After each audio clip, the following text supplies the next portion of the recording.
A primer for paradigm shift. This is the third of 4 presentations of the first 4.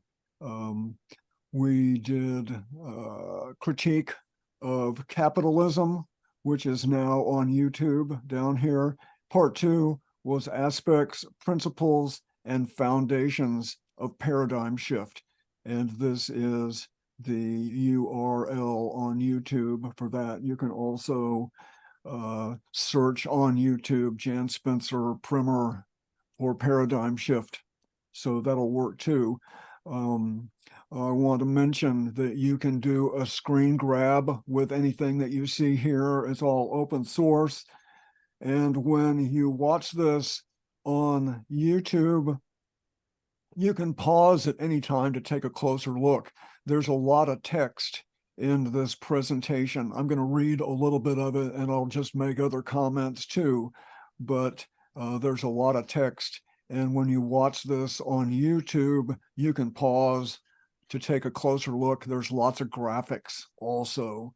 So, and again, you can do a screen grab anytime you like. This is open source. So just a little brief primer on the primer. The primer is simply my thoughts over many years about the condition of the natural world, the humans who depend upon it, and what can be done to make this relationship between planet and people one can both thrive in over the long term. I think we don't have that right now. The primer advocates a paradigm shift towards a condition where humans fit within the boundaries of the natural world, and bringing out the best in positive human potential is a primary goal of an uplifted society. This preferred future and society would be served by an honest economic system, which we don't have right now. And the primer emphasizes we don't need to wait until some hopeful, dreamy future to experience the benefits of paradigm shift. Many people, untold thousands of people all over the world, are already creating paradigm shift. Yes, it's in a smaller scale, a local scale, but that's where we begin. My focus is on the grassroots. Personally, that's where I put my activist interest, in the grassroots. If the establishment and the elected officials can be helpful, I'm all for it. So by making purposeful priorities with our time and money, that's the beginning of paradigm shift. No permission needed. Each new example of paradigm shift becomes a model for others, and we need to share what we're learning. This is not a time to be shy. Okay, points of departure. These are sort of some of the precepts and the foundations, the way I see it, for paradigm shift. Our society will not reach sustainability, peace, and justice as long as capitalism and its political and business servants control the macroeconomy, and they push the consumer culture through advertising and their other ways of large-scale social manipulation. Capitalism and the consumer culture are the common denominators of practically every major environmental and social problem we know, from climate change to extreme disequity. We can make paradigm shift changes in our own lives.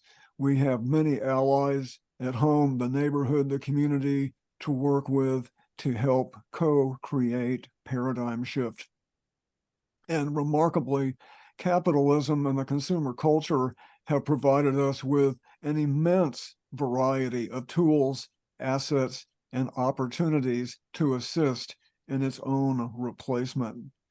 Paradigm shift begins with how we manage our own time and money. There's more. Many of the most challenging and expensive problems facing individuals in our society are completely avoidable. Not buying those problem-causing products would free up billions of dollars and billions of human hours on behalf of paradigm shift. Positive human potential is our greatest renewable resource. Many positive actions for paradigm shift can take place at the personal and home scale. Untold numbers of people all over the world are already creating paradigm shift in their own lives. That's what this evening's presentation is all about. We're going to see examples of paradigm shift in the real world. And of course, here is where we are. So let's just do a very brief review of the primer so far. Part one was Critique of Capitalism. Here we have the common denominators of virtually all these different problems. But a caveat to that is, as long as people keep buying the products and services that don't fit a sustainable society, we can only expect more of the same. Aspects of paradigm shift. These are the principles and the ideals I see as being important to paradigm shift. These ones in this direction also are what I call the wisdom of the world's great spiritual traditions. This is a great image to do a screen grab, and these are various types of actions to take for paradigm shift. These are terms that are familiar and used often in these presentations, all these. So this is what we're going to have this evening, is paradigm shift, real life examples of paradigm shift. We'll see all of these pictures very shortly and more as well. And then next week, part 4, November 29, taking paradigm shift to a wider audience. These are all great ideas, but the scale of taking action in our homes and neighborhoods and in our own personal lives, the scale needs to increase a whole lot. And these are some of the words that we'll be seeing next week. Just briefly, most progressive public interest organizations exist to address some kind of problem caused by overconsumption in the consumer culture and all the distractions that they manufacture. So the way I see that is all these groups are essentially on the same team. And as we address the issues of capitalism, we address a lot of different problems we have all at the same time. For example, climate change, what could be a bigger problem than that? But it's not an isolated problem. It is one of the symptoms of a dishonest economic system. It's overconsumption. So I'm excited about this. I have 4 new presentations that are going to start, well, December 13th, and then these are going to be monthly. But I'll talk about transforming a suburban property. That's my own place. Permaculture in my neighborhood. We've got a lot of good stories. Pushing back on cars. I have a big interest in urban land use and transportation, and pushing back on cars is an enormous issue. And I've done a good bit of travel in Europe, and I just love their public places and how Europe is pushing back on cars. So that will be a presentation on March the 6th. So here is just a quick list of some of the entities and projects we're going to look at this evening. This is really exciting. Some of these are in Eugene. They're scattered all over the country, and I feel safe in saying that there are hundreds, if not thousands, of other projects people are doing all over the country, all over the world. I don't know anything about that would be great to add to this list. People are doing good works all over the place. So real life projects that point the way towards a preferred future. These examples exist because people have prioritized their time and money. Oftentimes they recognize allies and assets that might be a little bit unusual that we don't normally think of as an ally or an asset for creating paradigm shift. One of my favorite is my own quarter-acre suburban property. We'll see a little of that in just a moment. But many people are already living at least part-time in a preferred future. So this picture here, this is my neighborhood right here. Here in Eugene, this is the Willamette River. This is the River Road neighborhood. I even identified where I live about here. Our recreation center is over here. Of course, this is a beautiful greenway with a bike path all along the river here. This is a wonderful asset that we have here in River Road, and we'll be seeing a little bit more of what we've been doing in this greenway. So we'll start with just a few pictures of my place here in Eugene. I bought this house 23 years ago, and the intention from the beginning was to do a permaculture transformation project here on my own house. I have a video of my place. It's a video and a interview walking around, taking a look at the different features of my place. That's on YouTube right there. So here is what my place looked like when I moved in the year 2000. Was not a big problem, just kind of a blank. And there are literally millions of other suburban properties that look something like this, and something with those properties could be done that looks something like this. Almost any suburban property has assets and opportunities that are surprising, but it's also important to include not all suburban properties are created equal in terms of soil, in terms of solar access, in terms of the climate where they are, in terms of neighbors and city regulations. This right here is probably one of the better well-endowed suburban properties and conditions to work with. I wouldn't say everybody has this much to work with. The property is oriented north and south, and the house is oriented east and west. In this picture, you are looking at the south side of the house. This right here used to be an outdoor patio, and now it's an enclosed sunroom and helps heat my house on sunny days. And it's just a really nice place to spend time. Every home should have a solar space. It's where I put all my potted plants in the wintertime. They all go in here. It doesn't freeze in here. I'll mention that Eugene is a plant hardiness zone 8B. So you might be wondering, what is a lemon tree that size doing in Eugene? Well, it is in the ground. It stays there. I have to cover that lemon tree now and then in the wintertime. Absolutely. Mm-hmm. We're an 8B. We're not a 9A, much less a 9B, or even beyond that.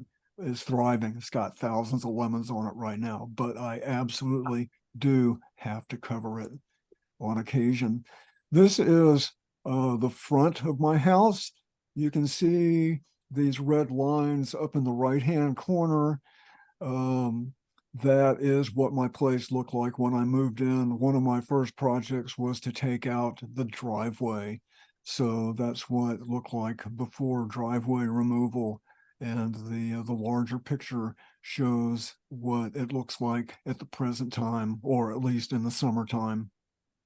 So that's a big issue for me, is transportation and automobiles. I don't have a car. A non-battery, non-electric bicycle is my primary transportation, but also along that greenway is a wonderful bikeway with no cars that goes into Eugene and to the University of Oregon as well.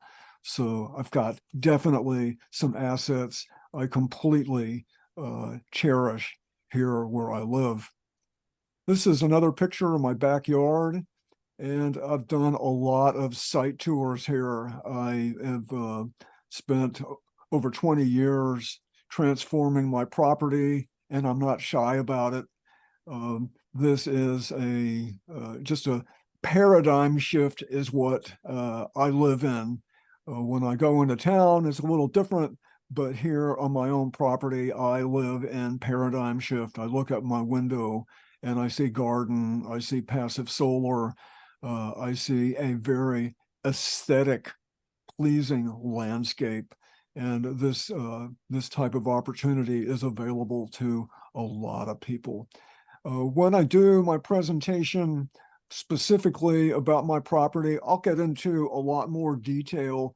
But one little sneak item is that for millions of suburban homes to be transformed like this would create many thousands of good jobs to do this kind of work. I'll get into more detail at a future time.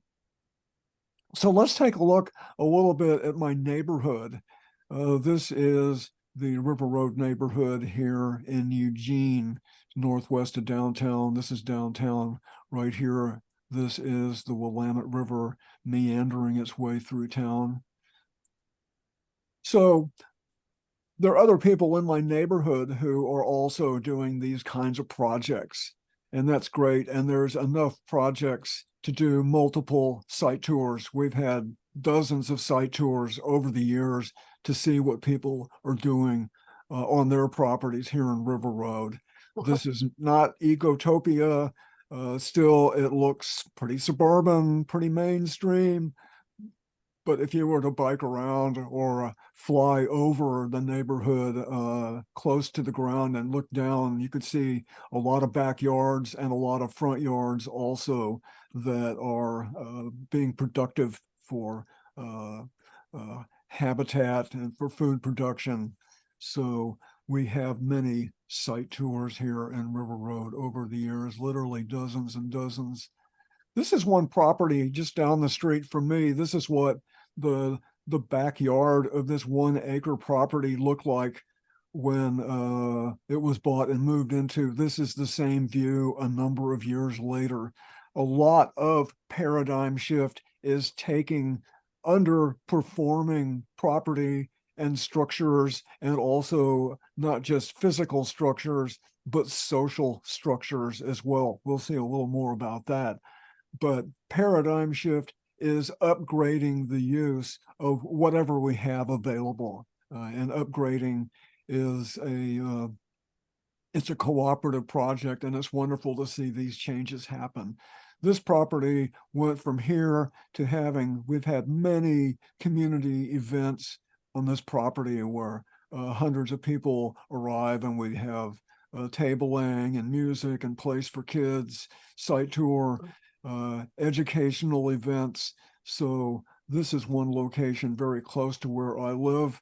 This is another location. This is a beautiful 1,000 square foot straw bale structure here in the backyard, a slightly larger property than mine. But just my luck, the people who moved in here had similar ideas to me, and they're doing a lot at Dormalaya I don't do. The straw bale has been the site for all kinds of events over the years. We hosted 24 people from other cities to see what suburban permaculture can look like here in my neighborhood, and we put on a big dinner. That's what's happening right there. So elsewhere in the neighborhood, one of our neighborhood churches has provided ground for a big community garden that's kind of specifically for the NAACP. And this is an older, new, just when the project began. And the site looks a lot more mature than that now. This is the same location at the opening. Faith communities have an enormous part to play in paradigm shift. So another big asset that we have here in my neighborhood, we have a neighborhood organization. Many cities have neighborhood programs. That's a big deal. So our neighborhood association and its capacity for outreach into the neighborhood, we can use that outreach capacity for putting out information about permaculture. We put out a newspaper a couple of years ago, Homesteading Makes a Big Comeback in River Road. That was all about suburban permaculture. And we've had meetings that have been about creating a more resilient neighborhood as well. The agenda of the neighborhood association is a consequence of the people involved. When progressive people are involved in the neighborhood association can have a progressive agenda. They oftentimes do. This is a wonderful event we had just this past September. We had a greenway event. This is the bikeway that goes into town. I've been on this bikeway a million times. It's just a few blocks from where I live. It's along the river. And we had all kinds of community groups. We had bicycle tune-up. One of the activities for this event was a big song circle. This is just acoustical song circle music being played there. We had an apple press, and it was just really crowded. People brought apples. There was enough apple cider for everybody to have some apple cider. This was another site during that event at another location. A lot going on there in Razor Park to restore the habitat of that park. When I look at this event, it really fits into my ideal of paradigm shift. It was just local people coming together, sharing information, being creative, having a good time, all very local and all very low energy intensive as well. This was just a great time this past September. In 2015, another wonderful asset we have in our neighborhood is we have a neighborhood recreation center with meeting rooms, an indoor pool, and it's in a park, and they have programs for elders, for young people. But the facility, we used that facility in 2015 to host the Northwest Permaculture Convergence here in a suburban neighborhood. We estimate something like 700 people participated in one way or another. We had workshops, plenary sessions. We had a big outdoor expo. We invited neighborhood leaders. We had site tours here in the neighborhood. This was just a wonderful weekend event at our neighborhood recreation center. And who would have thought that anybody would ever have a permaculture convergence in a suburban neighborhood at their rec center?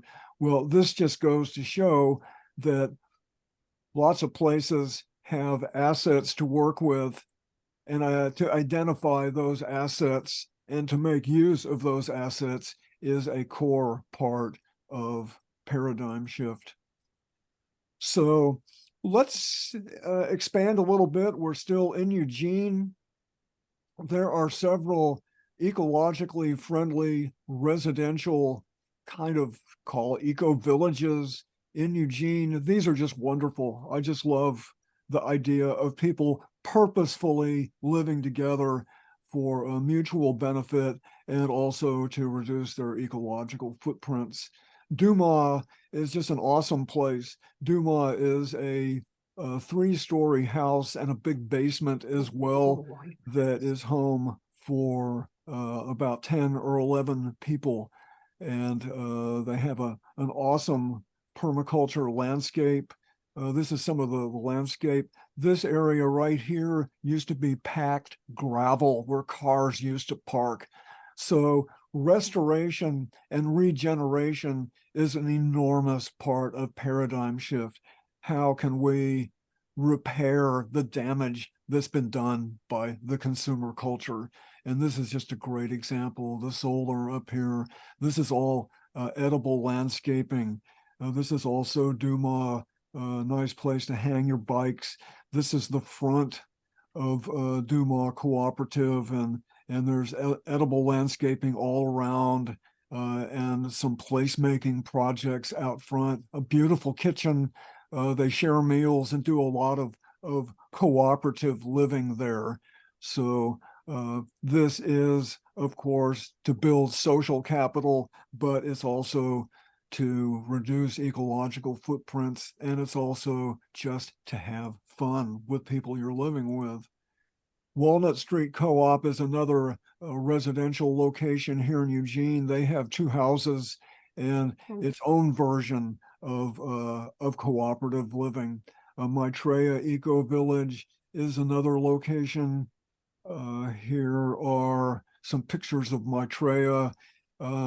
It's about a 1 acre property, and the person who owns it had this vision to create an eco village. This has been going on for over 20 years here. So this is big rainwater catchment. There's a big garden in the middle of the property. There's a earth-friendly construction triplex, 3 apartments with packed soil floors with oiled floors. You could put a skateboard on it. A lot of natural building. These are some cob structures back here, increasing the residential density. So Maitreya is just a wonderful example of taking a underperforming bit of semi-urban property and doing something creative and positive with it. Maitreya is a wonderful story. Common Ground Garden in Eugene. This is a location in the friendly neighborhood. There was a street right of way in this neighborhood. It's totally suburban. The street was never built. Somebody had the idea, well, maybe we could put a garden where that street might have been. They gathered up some neighborhood momentum and enthusiasm, went to the city and asked them about this. The city was pretty receptive. The city said, you need to do this, you need to do that. Understand, we may put a street in there in the future. I doubt if they ever put a street there in the future. These people would not go along with that. But the garden was constructed. It's a one for all garden. It's not, that's my plot. Everybody shares here. These are some of the people involved. The garden is back behind here. This really nice informational kiosk has been put. I know people who have moved into Friendly Neighborhood because they wanted to be near this garden. They do all kinds of workshops and collaborations. So this is a really good story. Hummingbird Wholesale is a natural food distributing company here in Eugene. I've known the people who started this for decades, actually, and what they've done is just a wonderful example of a progressive business. They distribute to natural food stores, to cooperatives. We have a buying club in my neighborhood, and we buy collectively in bulk from Hummingbird Wholesale. They have just more positive outreach to the community than I have time or even what I know about. They're very much into encouraging local agricultural production and buying locally. They have programs. This is something I didn't even really know. What is the Farm Connections program? I'm not going to read this. You can go on their website. Here's their website down here, hummingbirdwholesale.com. But this is a whole program they have to encourage transitioning from non-food crops to food crops and help make that transition more secure for the farmers who want to do that. And you can read more about it on their website. And this is something more recent. The business was owned by Charlie and Julie. They made an awesome business. Of course, they don't want to keep owning and running the business forever. They can't do that. They somehow got to pass this on. They created a cooperative structure that an employee owned cooperative structure. This is a legal structure where they don't own it. Charlie and Julie don't own this anymore. There's a cooperative, you might say, economic democracy aspect to Hummingbird Wholesale. And as we see in this photo here, that's several dozen people are involved with this. A wonderful example of a whole area of paradigm shift that is critical, and that is production and ownership of the means of production. So Hummingbird Wholesale, they've got a wonderful website and explain a lot of what they're doing.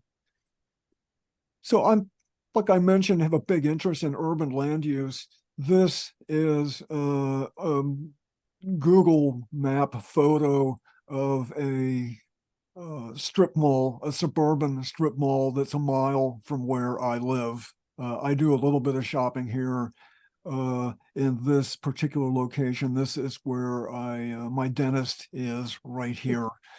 So it's a pretty typical strip mall dominated by a lot of parking.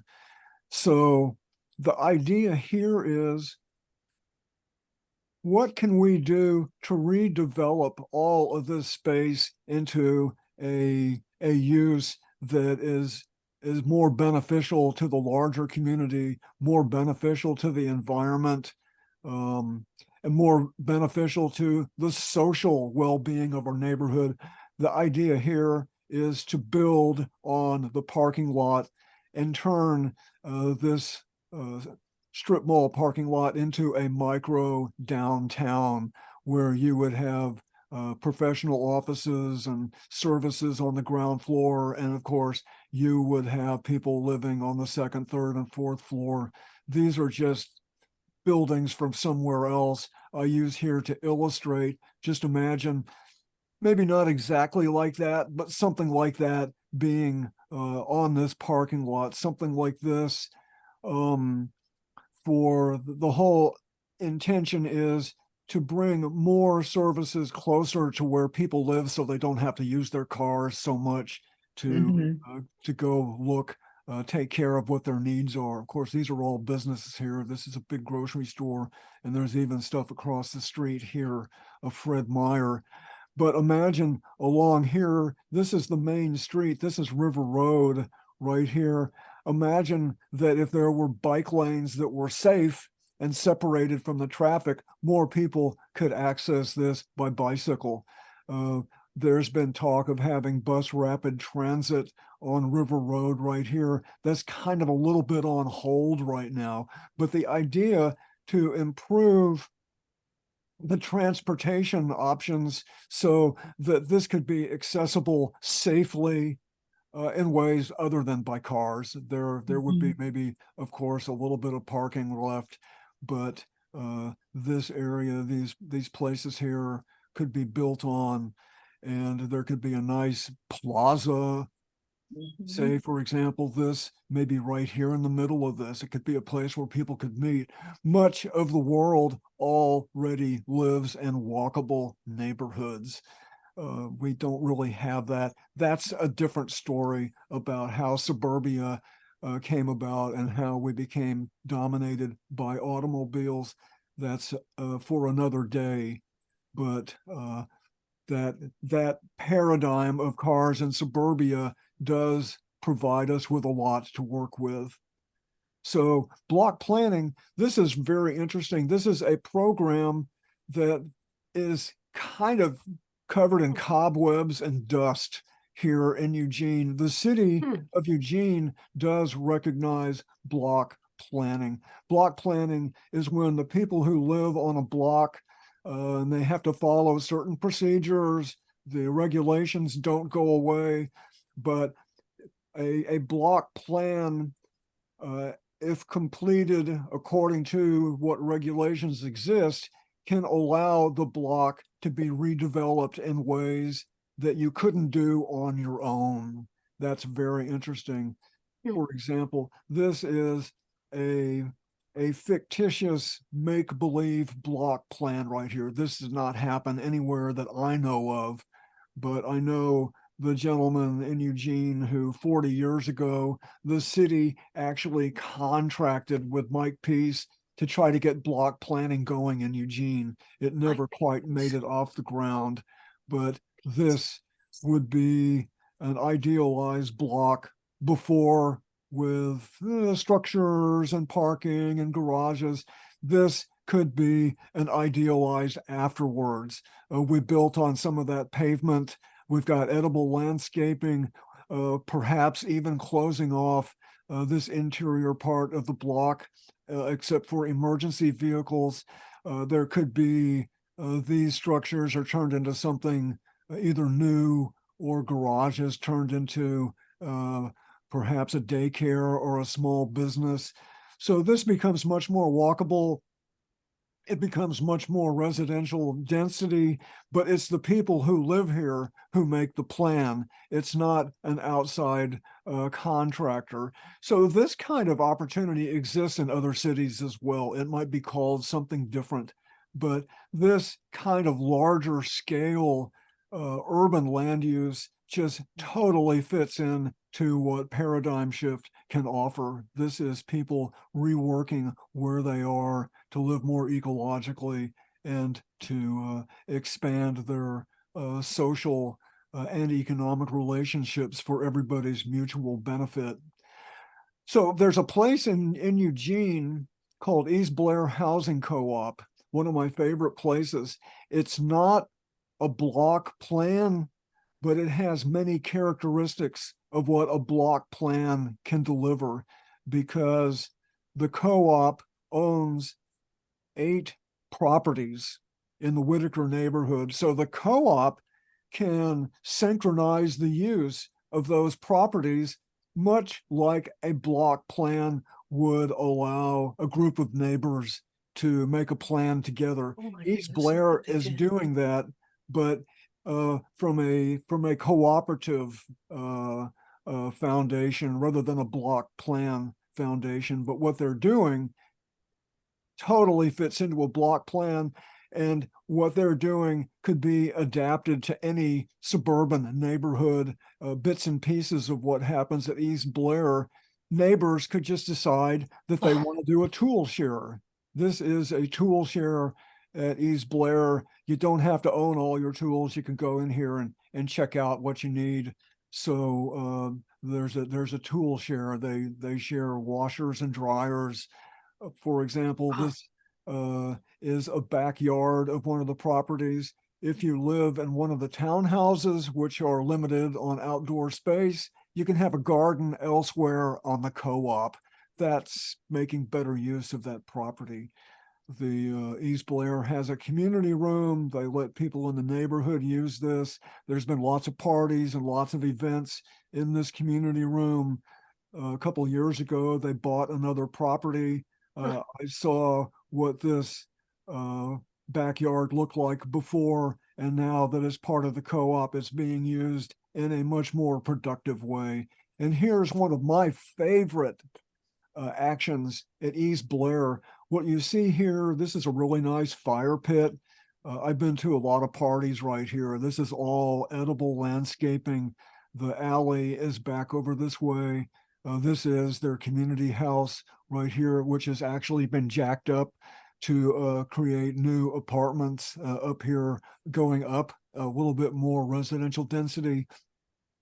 But what you're looking at right here was at one time a parking lot. Cars were parked right here where these people are standing.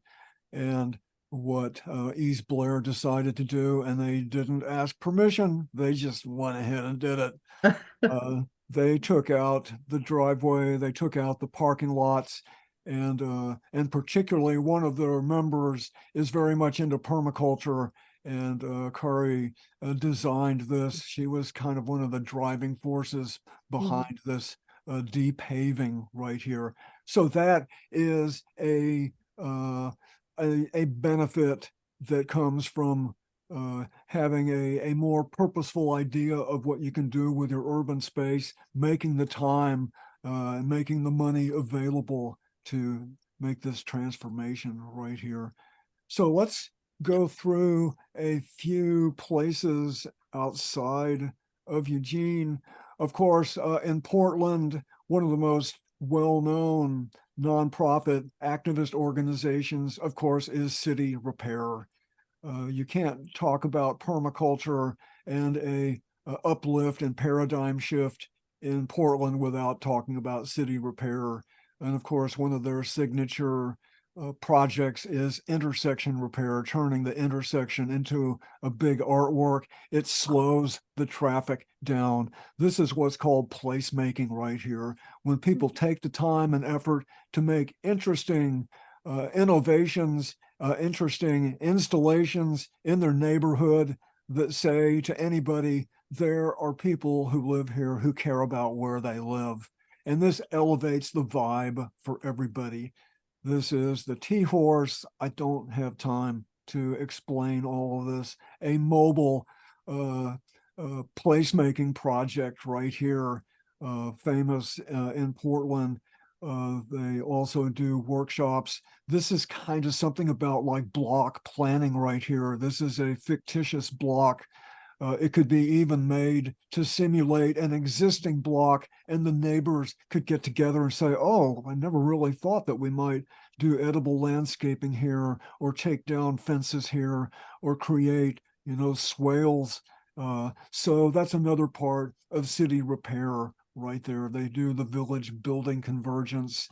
That's another wonderful yearly project too. You just can't say enough about city repair.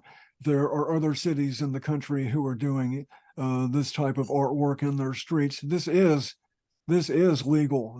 They have to go through a city process. A quick aside, the first time they wanted to do an intersection repair, they went to the city, and the city said, we've never heard of anything like that. You can't do that. They did it anyway, and now the city brags about it. But there's a community process to do this. You just don't go out with a bucket of paint. You've got to go through the process. But now it's been somewhat institutionalized, but in a positive kind of a way. City repair. Another location that's one of my favorite is Los Angeles Eco Village. Of course, in Los Angeles. I have never visited there, but it is an urban eco village. This is a street. The eco village is down here. This is the eco village. It's kind of a complex bunch of illustrations right here. This picture here would have been taken looking this way down this street here. This right here would be the front of this apartment complex here. Lots of activity here. I think maybe 30, 35, 40 people live here. And of course, the idea is to live cooperatively and to reduce ecological footprints. There are some cars, there's lots of bikes, but the item that I would like to call our attention to is that this rectangle here, within that rectangle, is an old automobile repair shop. And this is what it looks like from the street. This right here is the front of the building here. It's been empty for a long time. The Eco Village bought this property, and the plan is, and what the plan is happening is to turn this into a community center. That's what's happening right now. There's already stuff going on here. Lois told me that there's already events and people using this space, turning an automobile repair place into a community asset is a little bit of alchemy, if you ask me. They had to remediate, and they have to remediate a lot of the underground pollution here. They want to show they can do that with microbiology, basically with fungi. I don't know the latest on that, but that's another project. And then here's one that's as good as any story you'll hear. Who would think that in Los Angeles there is some type of city statute that says something to the effect, under certain circumstances, you can take a street and you can close it off to cars. Who would Really? ever think there's anything in Los Angeles, the home of the automobile, that would give people, under certain special circumstances, absolutely, you're not going to do this to I-10, but under certain circumstances. So this bit of street right here, and that's what this street is here. LA Eco Village is working with the city. This isn't an idea. This is an initiative that is underway right now. They're talking with the city. They're making plans to turn this short bit of street into a pedestrian plaza. There's nobody living on this side of the street over here. There's nobody to impact over here. This is the Eco Village. They're all for it. This is the community center. They're on board too. So that's one of the stipulations. This can't be a disruption to people living on the street, but people can access this street here from down this way. So this is another example of people come together. This would be probably too big of a project for one or two people to take on, but the Eco Village is taking this initiative, and there are probably other people in the community who are helping with it too. But the plan is to turn this into a pedestrian plaza, get the cars out of there.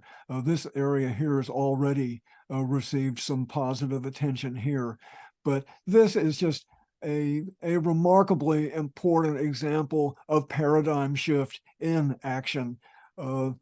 We need to do this probably something like about 5 million times all over the country, because there's lots of streets like this.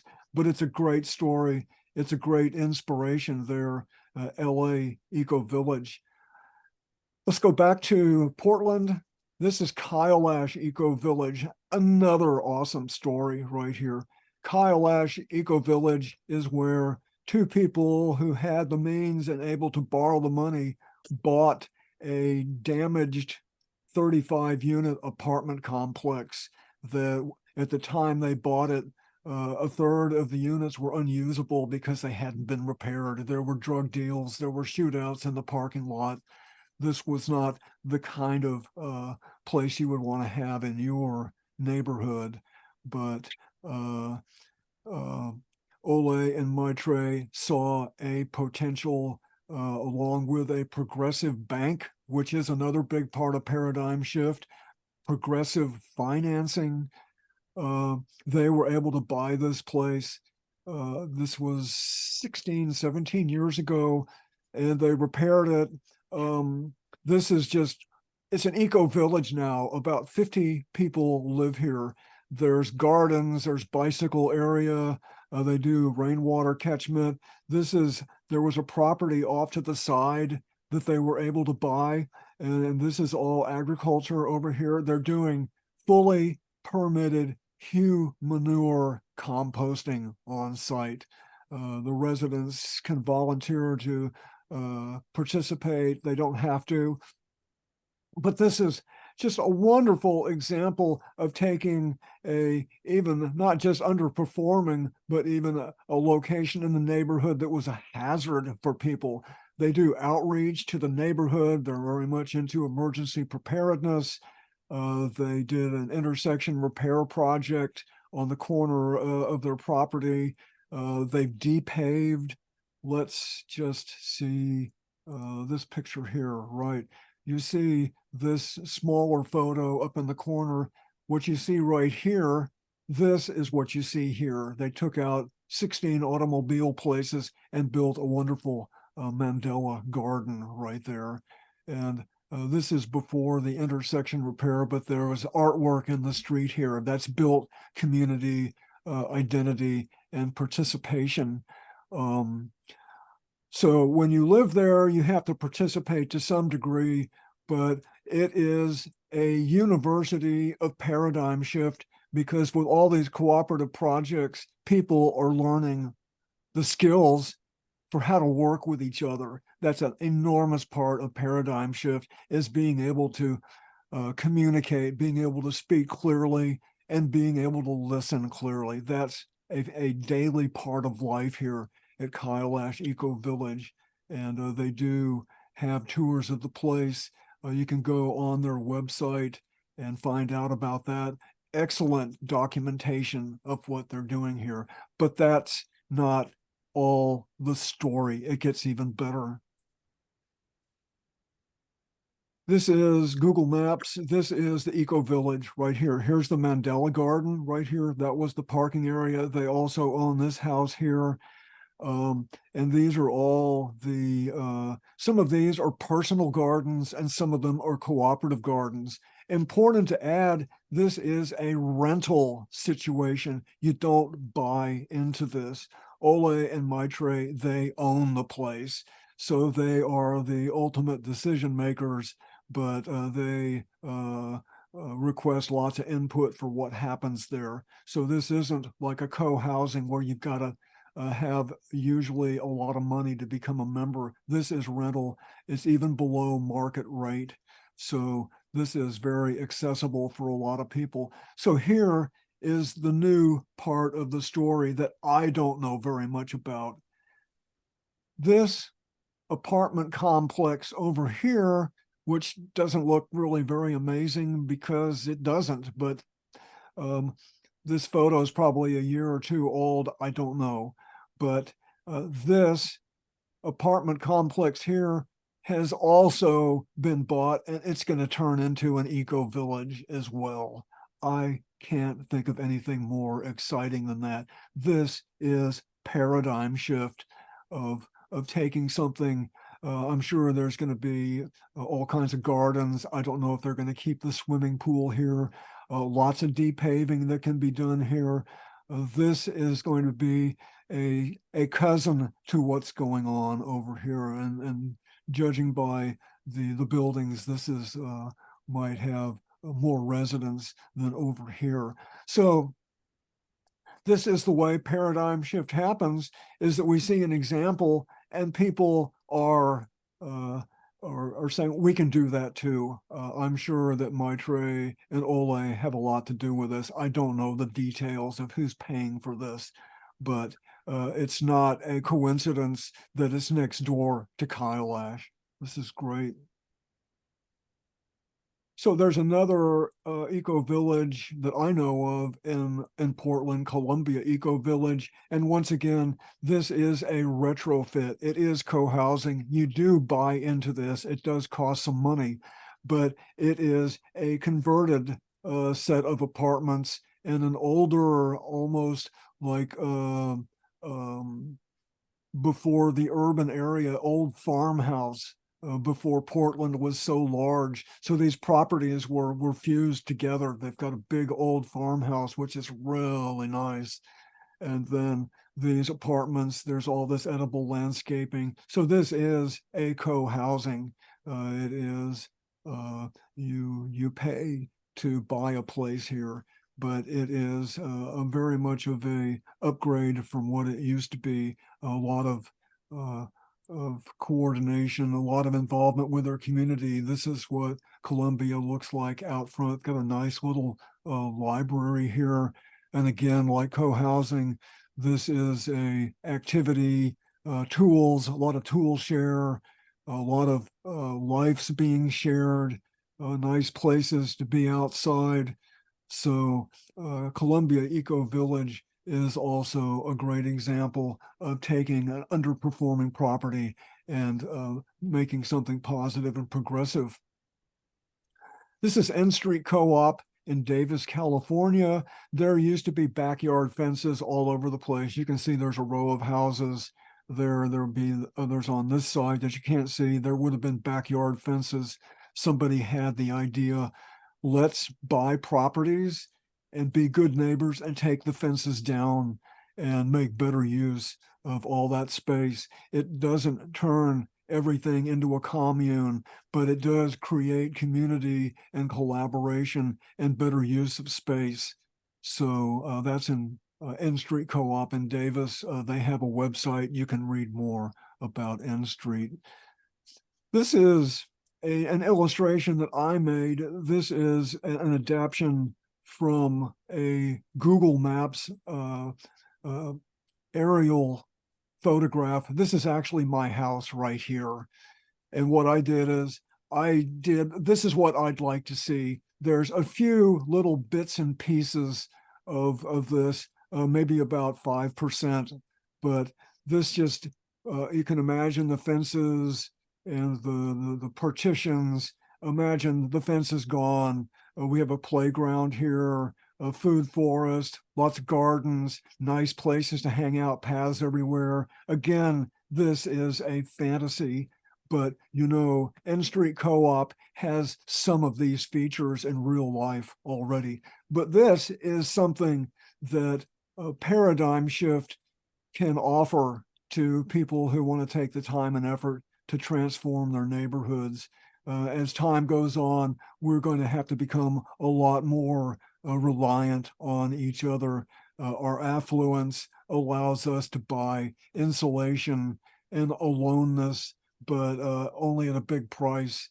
Paradigm shift is going to, in all likelihood, include a lot more collaboration between neighbors, and this is just a bit of a vision of what that might look like in my particular little neighborhood. My next door neighbors here are doing a lot of this stuff. Most of this is real right now. And neighbors here have chickens, and actually people who live here are into permaculture as well. So slowly, do we have enough time? Maybe not, but we need to make the effort to bring about the kind of a society and economic system that we all deserve. So we have a few more items to look at here. Young people, of course, young people have a big interest, or should, in paradigm shift. There's many programs and opportunities for young people, whether the school garden project in Eugene, I don't know if they are going to say, yes, we're totally on board with paradigm shift. They may not sign on to that, but what they're doing is paradigm shift. They are educating kids, science in the garden, teaching kids how to cook, teaching kids about nutrition. These kids are taking that information back home and improving the lives of the families where they live. So there are other cities that have school garden projects as well. This is a big part of paradigm shift, whether you call it that or not, but that is educating young people about healthy living. The Scouts, I've seen their website, and they claim these prepares young people with a life of leadership skills. I'm sure a lot of that happens. I was a scout myself. My hope is that when they talk about tackling the most pressing social, economic, and environmental challenges, I am all for that. I am not connected with any scout activity. I would love it if these kinds of ideals were in full bore going on all over the country right now. But there are many organizations that can evolve as time changes, as conditions change, and start projects they might not even be imagining right now. Imagine if there was a permaculture merit badge, for example. These are work parties here with Scouts. I just took these off the internet. This is all great. So the Scouts are an organization that in all likelihood is doing good work now, and they can be called on to be doing even more as time goes on. Onondaga Earth Corps in Syracuse, New York. This is a local nonprofit that provides healthy opportunities for young people to be engaged in their communities in an environmental, ecological context like water quality and planting trees. Here are some of their ideals. You can pause here. You can take a closer look. A lot of kids involved with the Earth Corps are from disadvantaged backgrounds. This is so important for so many young people who might not otherwise have the opportunities to develop themselves and learn these kinds of skills that benefit the community and the participants as well. Onondaga Earth Corps right there. Here's another. There's a fellow who is a middle school teacher here in Hood River Middle School. He is using permaculture in the science curriculum there by the term permaculture. And from what I've been told, I know him a little bit, Michael Becker, the kids are all over themselves trying to get into the classes because there's limited amount of space to be in his classes. But permaculture is being used to teach kids science. Look at this great garden right outside the school building right here. Permaculture in a public school. That's pretty impressive. Seniors have an awesome place and part to play in paradigm shift. There's a organization in Vancouver, Washington State. That's just across the Columbia River from Portland. This is called Villages Clark County. And there are other cities who are doing this too. I think also in Portland, other places as well. The whole idea behind this village model is to help elder people stay in their homes and to provide them with services, with contacts, with opportunities to take care of their needs so they can age in place, in security and safety and health. This model, once again, is doing important work already. My thinking is that older people, when they have the capacity and they feel safe and secure, then they can become engaged in the larger community, maybe in ways they haven't been able to before. Elder people can play an important role, a critical role in paradigm shift. And this village model is a way to create conditions that can allow people to be engaged in their communities. That is the story right there.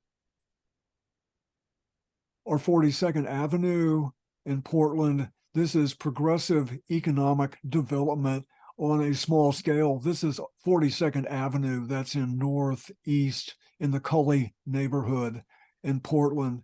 And our 42nd is about taking the built infrastructure and the human infrastructure and being more progressive with how they use it. This is a business incubator. This fellow is starting a small home garden store, and our 42nd is helping him incubate this store so it can be out on its own. This picture is several years old. I don't know what's happened since, but to help start small businesses that are businesses that serve a progressive and uplifted neighborhood. That's what's going on right here. Our 42nd started a farmer's market that's pretty close to being across the street from their office right here.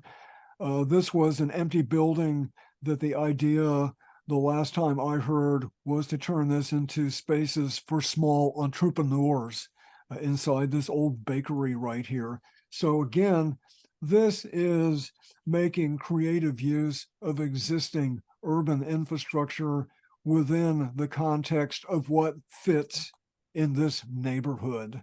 So our 42nd, of course, they have a website. You can find out more.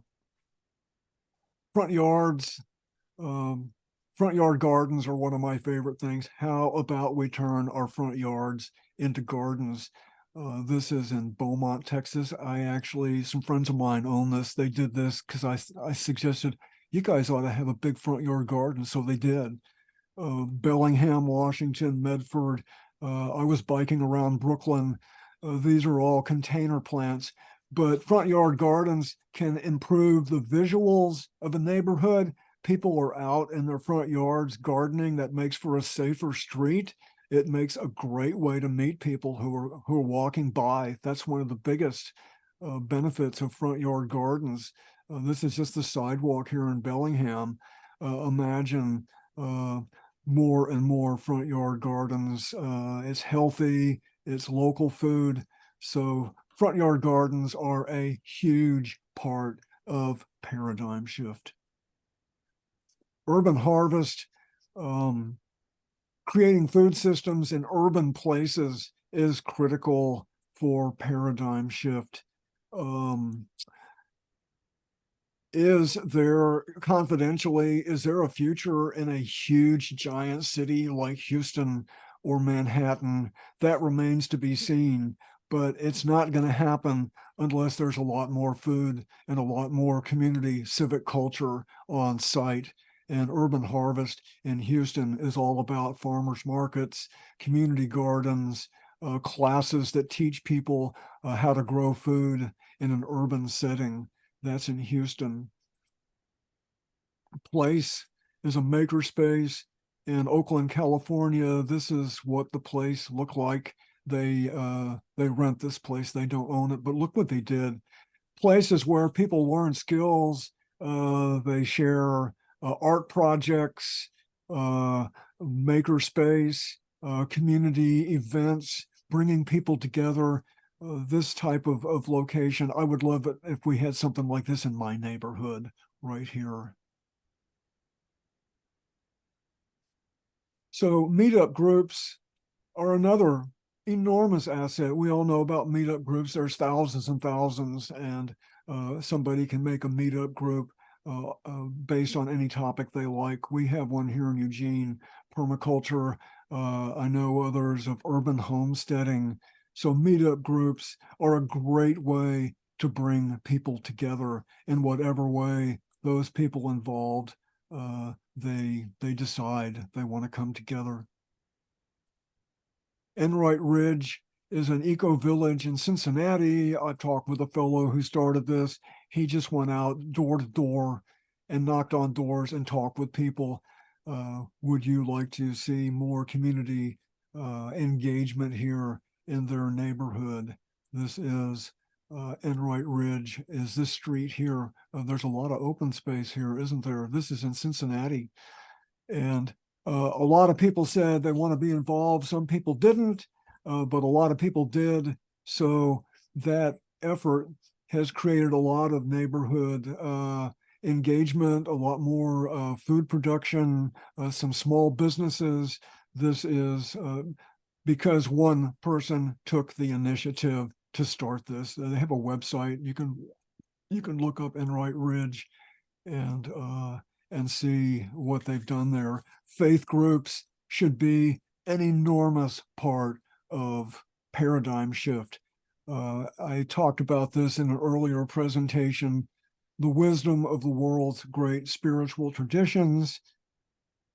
From my perspective, those that wisdom is care for the natural world, service to the community, modesty of lifestyle, uplift of the spirit, and accountability. What could be better to base a lifestyle on? What could be better to base a society on? What could be better to base an economic system on these kinds of ideals? I'm not talking about the religion. This is the social code that almost all great spiritual traditions would subscribe to something basically like this. Churches, mosques, synagogues ought to be leading the charge for paradigm shift. Okay. We're kind of on the home stretch here.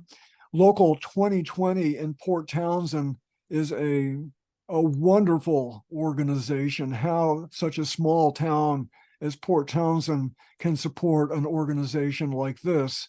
I wish we had something like this in Eugene, but Local 2020 is dedicated to promoting self-reliance, sustainability, and resilience at the community level, moving toward a lighter environmental footprint and a greater capacity to adapt to the challenges of climate change and economic instability. That's a lot, but it all fits together. This is a graphic from their website that shows their model. These are their different working groups. These are all different working groups. JC means Jefferson County. That's the county they're located in. but they've created lots of neighborhood gardens. They have a wide range of these interest groups. You volunteer for what you want to be involved with: food bank, farm to school, how to deal with solid waste, the interactions with the Chamber of Commerce. They've just reached out to and engaged with all kinds of entities in their community. This is one of the most interesting one of their projects that I know about is Lion, stands for uh, local business, nonprofits, citizens network. The idea here is for people in the community who have money that they want to invest in the community, they can provide money. They're not giving it away. They get some return on their investment. But this is to create small loans for small businesses to start there in Port Townsend. It's not a giveaway, but it's a safe way for people with the means to help invest in their community, their local community. So this is just a great example of paradigm shift. Paradigm shift is not going to be free. It's going to take a lot of money. I address some of those issues in the first two presentations. How are we going to pay for paradigm shift? I'm not going to take a tangent with that right now, but money is a huge part of paradigm shift. How do we prioritize our money and our time? And this example here of Lion there as part of 2020 in Port Townsend is a wonderful example of taking local resources for the benefit of the community. Presentation, Corona Heights. On February 7th, I'm going to do a presentation about pushing back on cars, which is one of my favorite topics. And this is a place that will fit in that presentation. This is New York City. This is Queens, one of the boroughs of New York City. New York City has a program that under certain circumstances, once again, this is a little bit like that project there in Los Angeles. In certain circumstances, with community support and probably a good deal of work, is to take an underperforming place like this street here in Corona Heights in Queens, take this and turn it into this. That is urban alchemy right now. Some of these projects might be temporary, they might be for a weekend, they might be for the summer, but some of them are permanent. Times Square is a plaza project. It's, of course, probably the most well-known, but taking something that is public space and underperforming, creating places that are safer for pedestrians and for people to connect as a community benefit. That doesn't happen so much with the automobiles. Merchants might be afraid, well, if people can't park in front of my business, who's going to come? That is oftentimes by empirical evidence not accurate.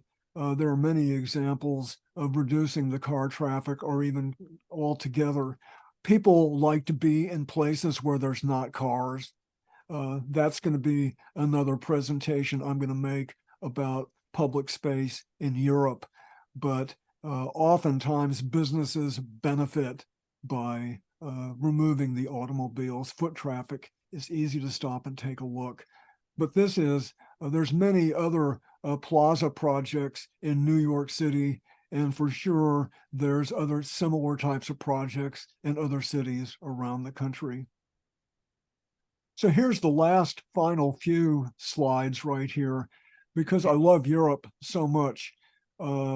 This is going to be an entire presentation, urban land use and pushing back on cars in Europe. That's going to be March 6th. I've spent a good deal of time in Europe with my interests and have visited a lot of places that are paradigm shift. It's an urban These are mostly urban pictures. It's Europe. Europe is not the same as the United States, but there's a lot of overlap. But this picture here shows the Vauban neighborhood as part of Freiburg. This area used to be a French military base. The French left, and they left a big open space on the edge of Freiburg. They tore down most of the buildings. They kept a few, but the intention from the beginning was to create a neighborhood where you didn't have to have a car. So they've got this tram that goes right through the middle. I think maybe 5,000 or 6,000 people live here. This isn't like a city, but it's a good sized neighborhood. These are all apartment buildings here. I visited here for several days a couple of years ago. You can't park a car here. You can make a delivery here, but you can't park here. If you live in the Vauban neighborhood and you want to have a car, that car has to stay at a public parking garage, and it's going to cost you a lot of money to keep it there. You can't park cars in the neighborhood. You can make a delivery. This is all pedestrian space here.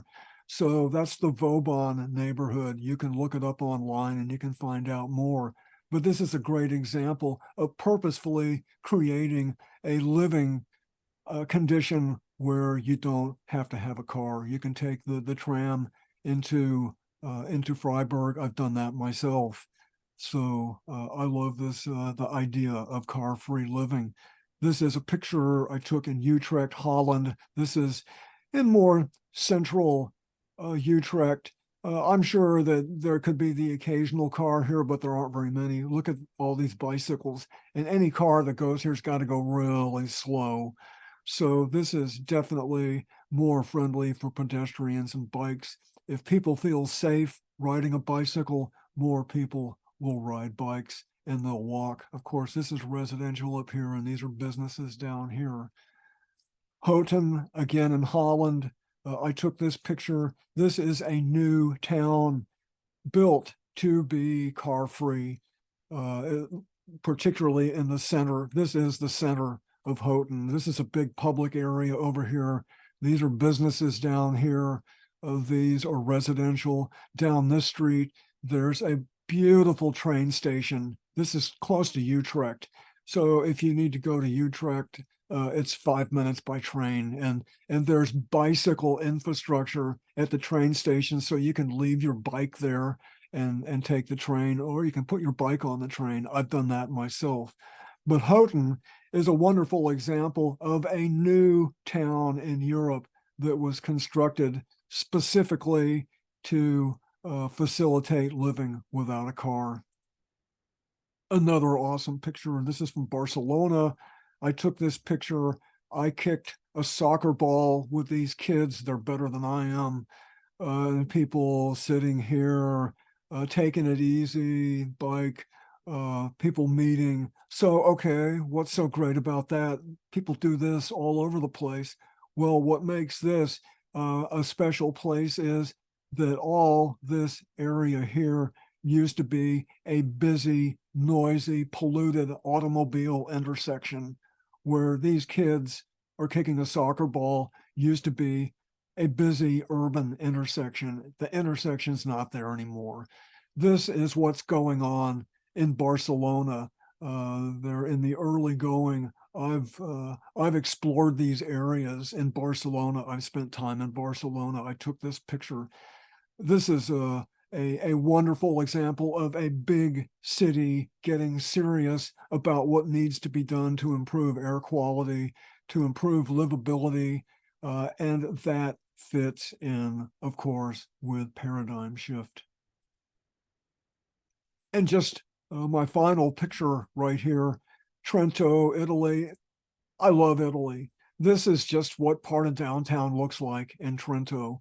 Sure, you go away from the downtown, there's plenty of cars in Trento, but there's a central part of the city that's either car-free or cars are just the occasional going like 5 miles an hour. But you see this kind of people-friendly land use in lots of places in Europe, and even a few places in the United States as well. but that's why people like to go to these places. You don't see people hanging out like this in a parking lot or next to a busy street. People like to be in places that are quiet and they can talk with their friends, and there's a sidewalk cafe, and these are businesses and people are living up here. This is just a lot of the way people live in many other parts of the world and in some places in the United States. And there's increasing interest in this in the US as well. There's hope. Do we have time to transition into the kind of economy and lifestyles that can survive with our eco footprints that planet Earth can take care of? That remains to be seen, but we got to try to do that. We're a long ways from that. But paradigm shift is all about empowering people to take action in their own lives. So, what are the benefits? Paradigm shift can help shape a positive future. It's good for the environment, can help mitigate climate change and a lot of other problems. Good for public health, empowers people, community culture, greater resilience when we know our neighbors and we know how to work with people that's more resilient for whatever comes. We don't know. Can be good for local economy and small business. These are just a few of the benefits of paradigm shift. So once again, next week, taking paradigm shift to a wider audience. How do we get more people to know about paradigm shift? Like I mentioned, thousands of organizations are on the same team. And I mentioned these upcoming presentations, one in December, the others in the new year, once a month. Um, the same Zoom link for all of these. I've got links on my website to previous presentations. So there's a place for everybody.